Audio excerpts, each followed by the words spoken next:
وہ الگ تھی۔ میں خون کے گھونٹ پی کر رہ جاتا، آمنہ بیچاری بھی اندر ہی اندر کڑتی رہتی، مگر ماں کے آگے وہ بے بس تھی۔ میں سارا دن کام کر کر کے تھک جاتا، اور جب شام میں واپسی ہوتی تو کسی فرض کی طرح میرے آگے باسی روٹی ڈال دی جاتی۔ الغرض چچی نے مجھ پر ہر طرح سے ظلم ڈالنا شروع کر دیا۔ دراصل چچی آمنہ کا رشتہ اپنے بھانجے مرزا سے کرنا چاہتی تھی، مگر نہ تو میں اس حق میں تھا، نہ آمنہ اور نہ ہی مرزا، بس دونوں بہنیں چچی ختیجہ اور ان کی بہن ہی خود سے سب کچھ طے کر بیٹھی تھی۔ میں نے حالات سے سمجھوتا کرنا شروع کر دیا تھا۔ اسی اثنا میں 1 سال گزر گیا۔ ایک دن میں بیل لے کر کھیتوں میں گیا ہوا تھا۔ چچا اس دن کسی کام سے قریبی شہر گئے ہوئے تھے۔ یہ پاکستان بننے کے فوراً بعد کی بات ہے۔ سورج آگ برسا رہا تھا۔ میں پیاس کی شدت سے تڑپنے لگا تو میں نے قریبی کنویں کی طرف قدم بڑھا دیے، اور سامنے کھیتوں کے بیچ موجود پگڈنڈیوں سے مجھے آمنہ سر پر روٹی اور ہاتھ میں لسی کا ڈول لیے اپنی طرف آتی دکھائی دی۔ تو کنویں کے جانب بڑھتے میرے قدم اچانک رک سے گئے۔ اس کے ڈگمگاتے قدم اور تتر بتر ہوئی چور نظریں صاف بتا رہی تھیں کہ وہ چچی سے چوری میرے لیے کھانا لا رہی ہے۔ میں وہیں پگڈنڈی پر بیٹھ کر اس کے آنے کا انتظار کرنے لگا۔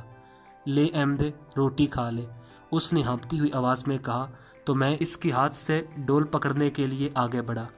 واہ، تو بڑی عمدہ روٹی بناتی ہے۔ میں نے پہلا ہی نوالا منہ میں ڈالتے تعریفوں کے پل باندھنا شروع کر دیے۔ اچھا اب بس کر، جلدی سے کھا لے، میں اماں کے رویے پر بہت شرمندہ ہوں، تو سارا دن محنت مشقت کرتا ہے۔ اور اتنا کہہ کر اس کی آنکھوں میں نمی تیرنے لگی، جسے اس نے گوٹے لگے دوپٹے سے صاف کیا۔ پھر کچھ دیر سکتا رہا اور میں بولا، دیکھ آمنہ، تو پریشان مت ہو، اور رہی بات چچی کی تو وہ بھی مجھے ایک نہ ایک دن ضرور اپنا لیں گی۔ میں نے آخری لقمہ منہ میں ڈالتے ہوئے اسے مشکور نظروں سے دیکھا۔ کاش ایسا ہی ہو۔ احمدے، رب سونا سب چنگیاں کرے گا، یہ کہہ کر وہ واپس جانے کے لیے جلدی سے مڑی اور میں بیلوں کی طرف متوجہ ہو گیا۔ وہ ظالم دن، میں نے چارپائی پر بیٹھتے ہوئے نم آنکھوں سے سوچا۔ سارا منظر میری آنکھوں کے گرد واضح گھوم رہا تھا۔ گرمیوں کے دن تھے۔ میں گھر کی چھت پر اپنی چارپائی ڈال کر سوتا۔ چچا فضل، چچی اور آمنہ سین میں سویا کرتے تھے۔ ہمارا رشتہ ازدواج نکاح کے محض 3 قبولوں تک ہی محدود تھا۔ آمنہ اور میرے درمیان میاں بیوی والا حقیقی رشتہ آج تک نہ قائم ہوا تھا۔ بس ہم کہنے کو ہی میاں بیوی تھے، اور نہ چچی یہ چاہتی تھی۔ میں نے بھی حالات سے سمجھوتا کر لیا تھا، لہٰذا بنا کسی چوں چراں کے سرے شام ہی چھت پر جا ٹکتا اور سویرے سیدھا کھیتوں میں۔ بس یہی میرا طرز زندگی تھا۔ حالانکہ نئی نویلی شادی کا رنگ تو بہت پرکیف ہوتا ہے، مگر میرے اس رنگ کو گویا گرہن لگ چکا تھا۔ میری حیثیت اس گھر میں محض چچی کے ایک ملازم کی سی تھی۔ داماد کا لفظ تو گویا اس گھر کی دہلیزوں تک بھی نہ پہنچا تھا۔ ہاں البتہ چچا کبھی کبھار شفقت فرمایا کرتے۔ آخر میں ان کے مرحوم بھائی کی اکلوتی اولاد تھا، اور ان کا واحد سہارا بھی۔ زندگی کے شب و روز بس اسی طرح گزر رہے تھے کہ ایک رات وہ کچھ ہو گیا جس کے بارے میں مجھے کچھ بھی علم نہ تھا، جس کی مجھے توقع بھی نہ تھی۔ سب کچھ معمول کے مطابق تھا۔ میں سر شام ہی چھت پر جا ٹکا، اور بچپن کی ظالم اور ستا دینے والی یادیں میرے دماغ پر چھانے لگیں۔ کب میری آنکھ جا لگی اور میں نیند کی آغوش میں چلا گیا، کچھ معلوم نہیں۔ رات کے کسی پہر اچانک میری آنکھ کھلی تو میں نے ایک لمبا تڑنگا سا سایہ اپنی چارپائی سے چند گز کے فاصلے پر کھڑا پایا، اور ساتھ ہی میں ایک نسبتاً پست قد سایہ بھی تھا۔ وہ آپس میں چپکے کوئی رازدانہ بات کر رہے تھے۔ چاند کی چاندنی میں نے جو منظر دیکھا وہ میرے اوسان خطا کر دینے کے لیے کافی تھا۔ چاند کی چاندنی میں مجھے اس پست قد سائے کو پہچاننے میں ذرا بھی دیر نہ لگی۔ چچی، میرے منہ سے بے اختیار نکلا، اور میں ہڑبڑا کر اٹھ بیٹھا۔ اس سے پہلے کہ میں کچھ بھی سوچ یا سمجھ پاتا، وہ لمبا تڑنگا سا شخص ایک دم میرے بالکل قریب آ گیا، اور اس نے اپنے ہاتھ میں موجود کسی آہنی چیز سے مجھ پر ایک بھرپور وار کر دیا۔ اگر میں پھرتی نہ دکھاتا تو یہی میری زندگی کا اختتام ہو جاتا۔ تو یہ کلہاڑی تھی۔ میرے ذہن میں فوراً یہ لفظ گونجا، کیونکہ اس بھرپور وار نے چارپائی کو 2 برابر ٹکڑوں میں تقسیم کر دیا تھا۔ میں فوراً ایک طرف ہو لیا۔ وہ مسلسل میرے تعاقب میں تھا۔ میں نے اسے ایک جھکائی دی تو وہ جو اپنے بھرپور وار میں تھا توازن برقرار نہ رکھ پایا اور دھڑام سے چھت پر جا گرا۔ میں نے فوراً پھرتی دکھائی اور اس کی کمر پر جا بیٹھا۔ اس سے پہلے کہ میں کچھ کرتا، میرے سر پر کسی نے زور سے کوئی چیز دے ماری۔ میرا دماغ تاریکیوں میں ڈوبنے لگا۔ یہ چچی تھی۔ میں نے ان کا دھندلا سا عکس دیکھا اور بے ہوش ہو گیا۔ جب مجھے ہوش آیا تو گھر میں ایک اضطرابی کیفیت تھی، اور یہ کیا، میں اپنے ننیالی گھر میں موجود تھا۔ سامنے میرے بڑے ماما اصغر علی، ماموں زاد بہادر اور چھوٹے ماموں علی بخش موجود تھے۔ میرا سر سفید پٹیوں میں جکڑا تھا اور پورے جسم پر جا بجا بہت سے گھاؤ تھے۔ لیٹے رہو بیٹے۔ مجھے ہوش میں آتا دیکھ کر ممانی سکینہ نے مجھے کہا۔ آمنہ، میرے منہ سے فقط اتنا ہی نکلا۔ کہاں ہے آمنہ؟ کوئی مجھے کچھ بتاتا کیوں نہیں؟ میری بات سنو، ہم تمہیں زخمی حالت میں وہاں سے اٹھا لائے ہیں، اور رہی بات ختیجہ اور فضل کی تو وہ دونوں اس وقت کہیں جا چکے ہیں۔ اور آمنہ؟ میں نے ماموں کی بات پوری ہونے سے قبل ہی ہڑبڑا کر پوچھا۔ آمنہ کا بھی کچھ پتہ نہیں ہے، نامعلوم اس کے ساتھ کیا ہوا ہے، حال بتہ مرزا اسے ضرور پولیس پکڑ کر لے گئی ہے، اور تمہارے ساتھ یہ جو کچھ ہوا ہے جانتے ہو اسی کی بنا پر پولیس مرزا کو لے گئی ہے۔ اور ختیجہ، نہ جانے وہ لوگ تمہیں یوں مرتا چھوڑ کر کہاں گم ہو گئے ہیں، ممانی نے تقریباً چلاتے ہوئے کہا۔ خیر تو ہے، آج میری اتنی فکر انہی ممانیوں کو جنہیں میں بچپن میں ایک آنکھ نہ باتا تھا، اور آج میں نے حسرت بھرے لہجے میں سوچا۔ درد کی ایک بھرپور لہر میرے پورے وجود سے ٹکرائی، میرے سر میں درد کی ٹیسیں اٹھ رہی تھیں۔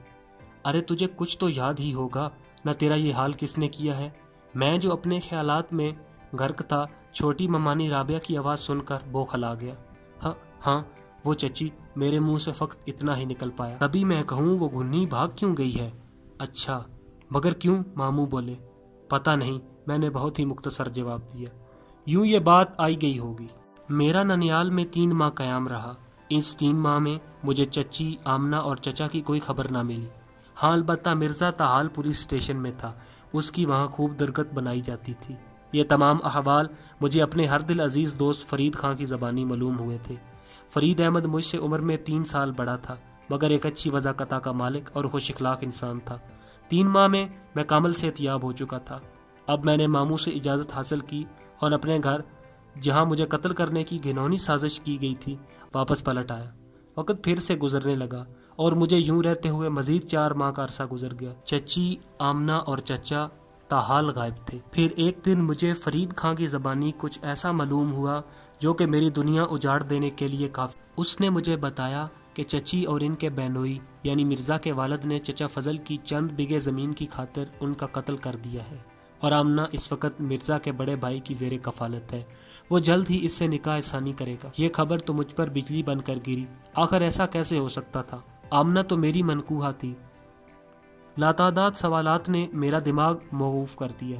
میں جھلا سا گیا۔ بقول فرید کے، آمنہ کو ان لوگوں نے بیڑیوں سے باندھ رکھا تھا۔ کافی دیر سوچ و بچار کے بعد میں نے ایک فیصلہ لیا اور میں اگلی صبح تھانے میں موجود تھا۔ میں نے صدیق خان، مرزا کے والد، چچی ختیجہ اور ان کی بہن سردار بی بی کے خلاف 302 کا پرچہ کٹوا دیا۔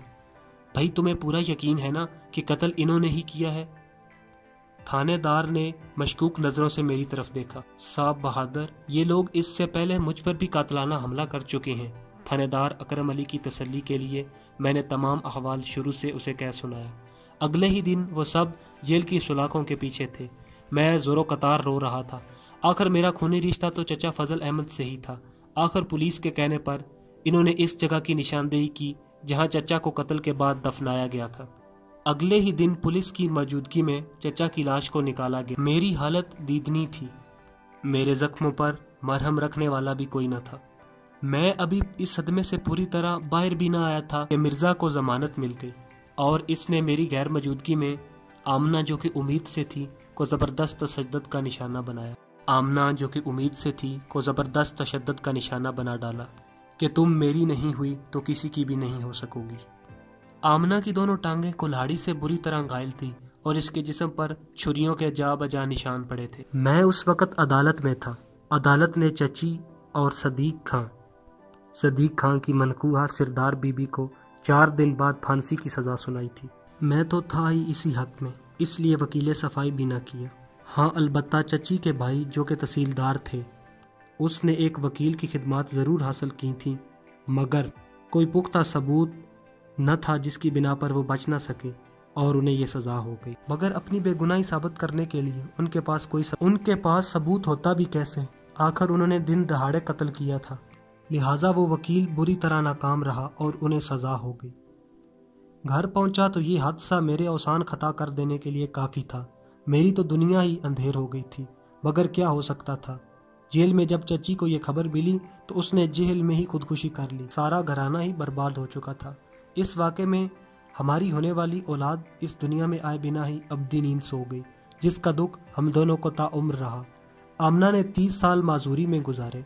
آخر کار معجزانہ طور پر وہ آہستہ آہستہ چلنے پھرنے لگی، اور پھر بھی اسے مکمل ٹھیک ہونے میں 5 سال مزید لگ گئے۔ میں نے تحصیلداروں اور پٹواریوں سے ملا کر بہت ہی مشکل سے مرحوم چچا کی زمین واپس اپنے نام کروائی۔ یہ کام جیسے سر انجام پایا، یہ مجھے معلوم ہے یا میرے خدا کو۔ وقت کے ان گرم و سرد میں 52 سال کا ہو گیا تھا، اور اولاد کی شدت اب بھی میرے دل میں ٹھاٹھ مارتی تھی، مگر رب کی مرضی۔ 35 سال بعد آج آمنہ اپنے قدموں پر دوبارہ چلی تھی۔ میرے لیے یہ دن بہت خوشی کا تھا۔ اسی دوران میں نے مزید زمین خریدی اور ایک یتیم بچے کی کفالت اپنے ذمہ لے کر اسے اپنا بیٹا بنا لیا۔ وقت ایک بار پھر پر لگا کر اڑنے لگا۔ ہم دونوں بچے کے آ جانے سے مکمل ہو گئے تھے۔ سارا دن وہ ادھر ادھر چہکتا پھرتا۔ میں نے اس کا نام علی اکبر تجویز کیا۔ آمنہ بھی عمر رسیدہ ہو چکی تھی، اور وہ علی اکبر کو سنبھالتے نڈال ہو جایا کرتی۔ تو ہم نے بامی مشورے سے 30 سالہ ایک آیا رکھ لی۔ علی اکبر اس کے سپرد کر دیا۔ وقت تیزی سے گزرنے لگا۔ علی اکبر اب 12 سال کا ہو گیا تھا۔ وہ مجھے اپنا باپ اور آمنہ کو ہی اپنی ماں سمجھا کرتا۔ ہاں، البتہ رضیہ جو اس کی آیا تھی، اس سے بھی اسے بہت محبت تھی۔ رضیہ بھی بے اولاد تھی، لہٰذا اس کی بھی تڑپتی اور ترستی ممتا کو علی اکبر نے سیراب کر دیا تھا۔ رضیہ بے اولاد تو نہ تھی، مگر جب اس کا بیٹا پیدا ہوا تو وہ پیدا ہونے کے 7 دن بعد ہی اس دنیا سے رخصت ہو گیا۔ یوں رضیہ کی پیاسی ممتا کو علی اکبر نے سیراب کر دیا تھا۔ زندگی ایک بار پھر سارے دکھ اور درد بھلا کر حسین منظر پیش کرنے لگی کہ وہ منحوس دن آ گیا۔ یہ سوچتے ہی میں ایک دم چارپائی پر سے اٹھ بیٹھا۔ میرا پورا بدن تھر تھر کانپنے لگا۔ سامنے آمنہ کی چارپائی بدستور خالی تھی۔ میں گھبراہٹ کا شکار ہو رہا تھا۔ میں نے فوراً کمرے کا دروازہ کھول دیا اور باہر سین میں آ گیا، مگر میرے دماغ کے سامنے وہ منظر تیزی سے گھوم رہا تھا۔ میں اور آمنہ سہارنپور اپنے ایک قریبی رشتہ دار کے بیٹی کی شادی میں شرکت کے لیے گئے تھے۔ پیچھے گھر میں علی اکبر اور رضیہ دونوں موجود تھے۔ رضیہ بھی علی اکبر کی ماں ہی تھی، لہٰذا ہم ان کی طرف سے مطمئن تھے کہ وہ ظالم دن آ گیا۔ ہوا کچھ یوں کہ اچانک گھر پر ڈاکوؤں نے ہلہ بول دیا اور علی اکبر اور رضیہ دونوں کو اپنے نرغے میں لے لیا۔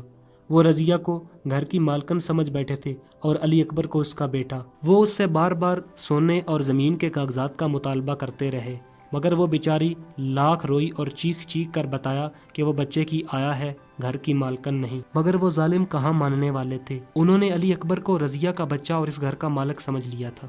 حقیقتاً علی اکبر رضیہ کا بچہ تو نہ تھا، مگر گھر کا مالک ضرور تھا۔ الغرض رضیہ کے انکار پر انہوں نے میرے علی اکبر کی گردن پر پکے والی بندوق سے بھرپور فائر کر دیا۔ رضیہ چیخی، مگر اس کا چیخنا علی اکبر کو موت سے نہ بچا سکا۔ ڈاکو اپنا کام تمام کر چکے تھے، اور اپنا کام کرتے ہی وہ وہاں سے بھاگ گئے۔ اگلے دن جب یہ خبر ہم دونوں تک پہنچی تو آمنہ تو سنتے ہی بے ہوش ہو گئی۔ اس کا کوئی پرسانے حال نہ تھا۔ تقدیر نے آج مجھے اپنے سامنے گھٹنے ٹیکنے پر مجبور کر دیا تھا۔ میں جو بہت ہی مضبوط اعصاب کا مالک تھا، آج بے اختیار رو دیا تھا۔ آج تقدیر نے مجھے زندگی کا سب سے بڑا دکھ دیا تھا، اور اس دکھ کی آگ میں مجھے تا عمر جلنا تھا۔ آج بے اختیار میری آنکھوں سے آنسو نکل پڑے۔ وہ کہتے ہیں نا، وقت کا مرہم بڑے سے بڑا زخم بھی بھر دیتا ہے۔ ہم تو رو دھو کر صبر کر گئے، مگر رضیہ بیچاری وہاں مزید نہ رک سکی اور ہم سے اجازت لے کر اپنی ماں کے ہاں راشن پور چلی گئی۔ 1 سال تک سخت کرب جھیلنے کے بعد وہ علی اکبر کی یادیں دل میں سمائے ہوئے 1995 میں اس سے جا ملی۔ ہم دونوں پھر سے اکیلے ہو گئے تھے۔ ہمیں اس کی وفات کی خبر ملی۔ ہمارے سب قریبی رشتہ داروں کی نظریں ہماری 15 ایکڑ زمین پر جمی تھی، مگر میں اپنے جیتے جی یہ کیسے کر سکتا تھا؟ آخر کار ہم نے اپنی تنہائیوں کو ہی اپنی قسمت کا لکھا سمجھ کر قبول کر لیا، اور ایک دوسرے کے سہارے ایک بار پھر ٹوٹتے ٹوٹتے جڑ گئے۔ وہ میرا سہارا تھی اور میں اس کا۔ 5 سال قبل آمنہ کا انتقال اچانک دل کا دورہ پڑنے سے ہو گیا ہے۔ شاید اب وہ اور دکھ نہ جھیلنا چاہتی تھی۔ یہ دکھ جھیل جھیل کے اس کا کلیجہ چھلنی ہو چکا تھا، اور اس کے صبر کا پیمانہ لبریز ہو چکا تھا۔